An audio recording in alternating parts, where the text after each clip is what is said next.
Salam sejahtera buat kita semua dan salam sehat untuk kita semua. Perkenalkan, nama saya Stefan Otniel, Fakultas Ekonomi dan Bisnis, Prodi Manajemen, Universitas Bengkulu, kelas B, angkatan 2019. Baiklah, di sini saya akan menjelaskan atau menyampaikan materi tentang overview manajemen keuangan. Semoga melalui apa yang saya sampaikan dalam video ini bisa untuk bahan belajar untuk kita semua dan bermanfaat untuk kita semua. Baiklah, langsung saja kita masuk materinya. Yang pertama, apa itu pengertian keuangan? Keuangan yaitu mempelajari bagaimana kita mengetahui berbisnis individu, meningkatkan organisasi, mengalokasikan dan menghitung resiko dalam kita menjalankan sebuah usaha. Lalu, apa itu manajemen keuangan? Ya, manajemen keuangan bisa didefinisikan sebagai manajemen fungsi keuangan dalam suatu perusahaan. Dalam perusahaan terdapat sebuah manajer keuangan, yaitu tugasnya adalah mengambil keputusan, pendanaan, likuiditas operasional dengan tujuan untuk memaksimumkan kemakmuran pemegang saham. Atau secara kompleks, fungsi tugas manajer yaitu mencari pendanaan, mencakup perencanaan dan alokasi sumber daya dalam perusahaan. Itulah pengertian keuangan dan manajemen keuangan. Lalu, dalam perusahaan secara garis besar terdapat fungsinya yaitu fungsi pemasaran, fungsi keuangan, fungsi produksi, dan personalia. Selanjutnya, mengapa sih manajemen keuangan itu penting bagi perusahaan? Ya, manajemen keuangan penting bagi perusahaan karena dengan adanya manajemen keuangan, bisnis yang dijalankan oleh perusahaan dapat berjalan dengan lancar sehingga perusahaan tersebut memperoleh keuntungan atau profit yang besar.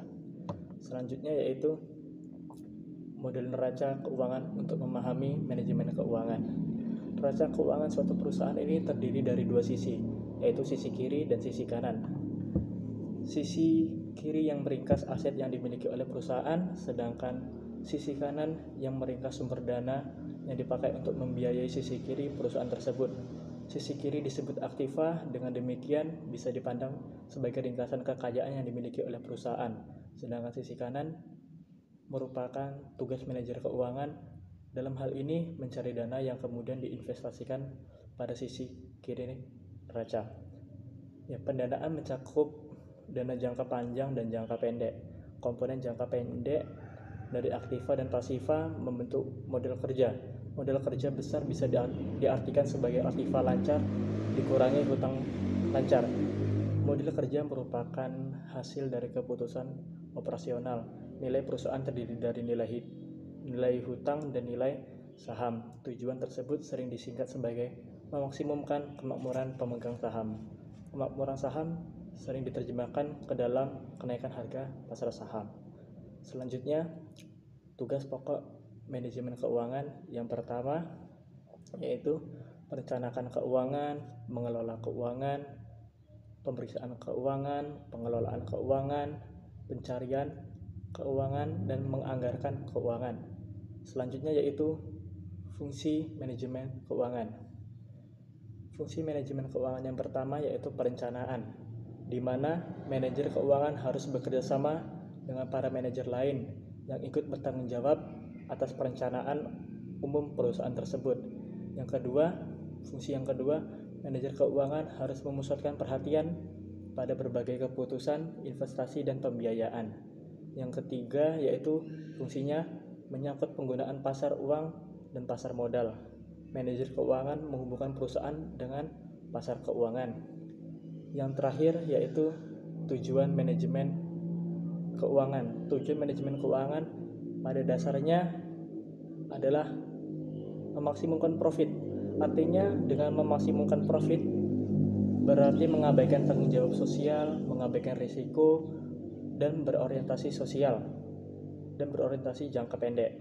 Akan tetapi di balik tujuan tersebut masih terdapat konflik antara pemilik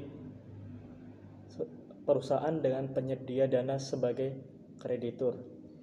Jika perusahaan berjalan lancar, maka nilai saham pemasukan perusahaan akan meningkat, sedangkan nilai hutang perusahaan dalam bentuk obligasi tidak terpengaruh sama sekali. Jadi, dapat disimpulkan bahwa Nilai dari saham kepemilikan bisa merupakan indeks yang tepat untuk mengukur tingkat efektivitas perusahaan. Nah, inilah materi tentang overview manajemen keuangan yang secara singkat saya sudah sampaikan. Mungkin bisa bermanfaat untuk kita semua. Kurang lebihnya saya mohon maaf. Inilah yang bisa saya sampaikan dan saya ucapkan terima kasih.